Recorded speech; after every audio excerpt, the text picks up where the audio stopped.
Okay, hello friends and followers. Well, this video is directed at Bill, who I've been communicating with to figure out his injection problem on his T4XC. So, took a look at the schematic, and what I found is this injection plug on the back of the radio here, INJ, will only have output when the radio is on transmitter. So, go to transmitter, and you can be resting here in SSB mode, but go to transmitter. And then you'll find that that is showing up nicely on the SDR. So if you want to see output on that plug, if I go off of, say, transmitter to receiver, you'll see the signal will die. And you also see that the display goes off. If I go to separate, there's no signal on that line. So you really can't run this thing separate. If you want to run the transmitter controlling the R4B or R4C, R4A, you have to go to transmit mode on your transceiver, and you're all set.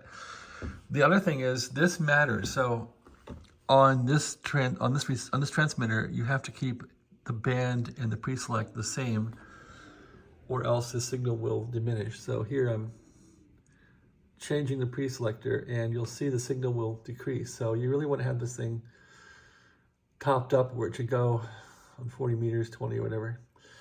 So this will change depending on what band you're on. I think this thing is either doing a subtraction or a addition of the PTO, and this is like for the premixer, so it's basically adding one of these crystals to the PTO frequency and then coming up with the signal here. So if I went, say, to 80 meters here,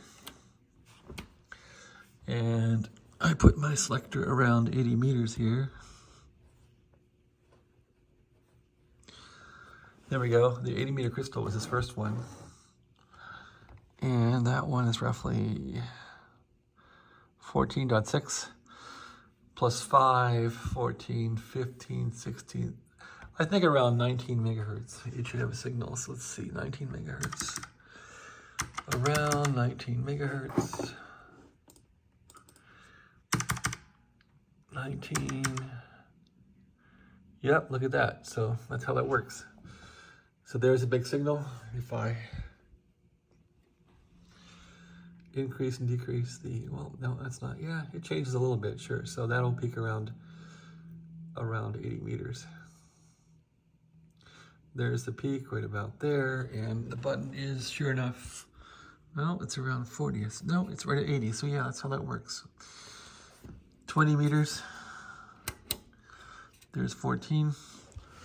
That crystal is this third one here. Looks like someone replaced it, huh? And that crystal is showing to be what? 25.1, I think.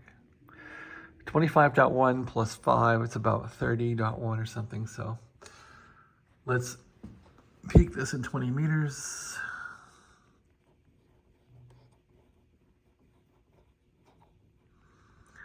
Let's go to 30 on the SDR. 30, 30, 30.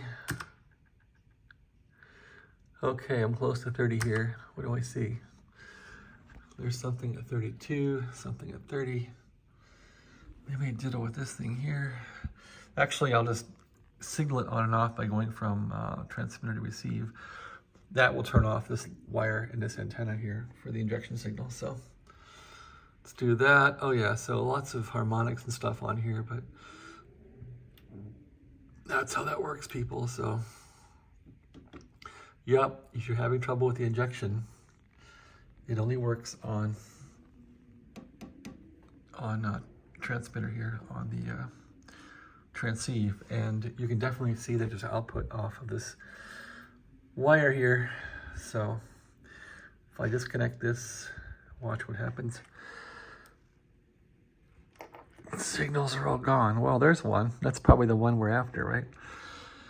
Let's see if I can turn that one off and on. Yep, so that's the true signal I want for the injector right there. That's the one. And if I peek this up and down, well, it's not making much difference, is it?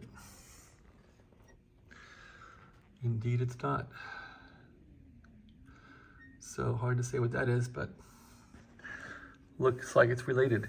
Okay, well, I hope this helps you, Bill, and anybody else trying to fix their injection. Remember, this cable is only active when you're in the transmitter mode.